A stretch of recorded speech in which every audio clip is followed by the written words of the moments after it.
দর্শক, বাড়ি ভাড়া 20% বৃদ্ধিকরণ সহ বেশ কয়েকটি দাবিতে এমপিভুক্তকরণ শিক্ষকরা কিন্তু এখানে বেশ কয়েকদিন যাবতই এখানে আন্দোলন চালিয়ে যাচ্ছিলেন। তার মধ্যে আজকে আমরা দেখেছি যে লং মার্চ টু সচিবালয় তারা পালন করছেন।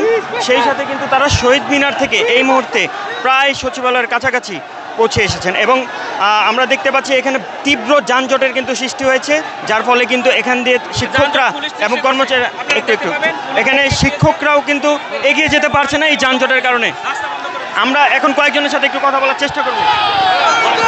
আমরা বেসরকারি এমপিভুক্ত শিক্ষক, আমরা আমাদের বাড়ি ভাড়া এবং চিকিৎসা ভাতা দেওয়ার জন্য বিভিন্ন ধরনের অর্থ মন্ত্রণালয় টালবাহানা করছে।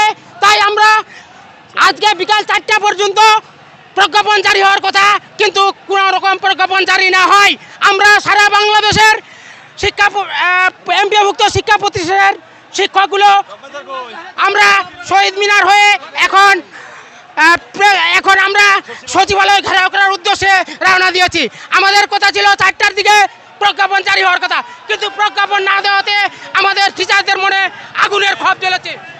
দর্শক, কথা বলছিলাম একজনের সাথে। আপনারা দেখতে পাচ্ছেন এখানে কিন্তু আইন শৃঙ্খলা রক্ষাকারী বাহিনীর সদস্যরা একটি বলয় তৈরি করেছে, যার ফলে কিন্তু এখান দিয়ে ব্যাপক যানজটের সৃষ্টি হয়েছে। পাশাপাশি কিন্তু শিক্ষক কর্মচারীদের যে সচিবালয় অভিমুখে যে তাদের লং মার্চ, সেটা কিন্তু বাধাগ্রস্ত হচ্ছে এবং কি তারা যেতে পারছে না। দর্শক,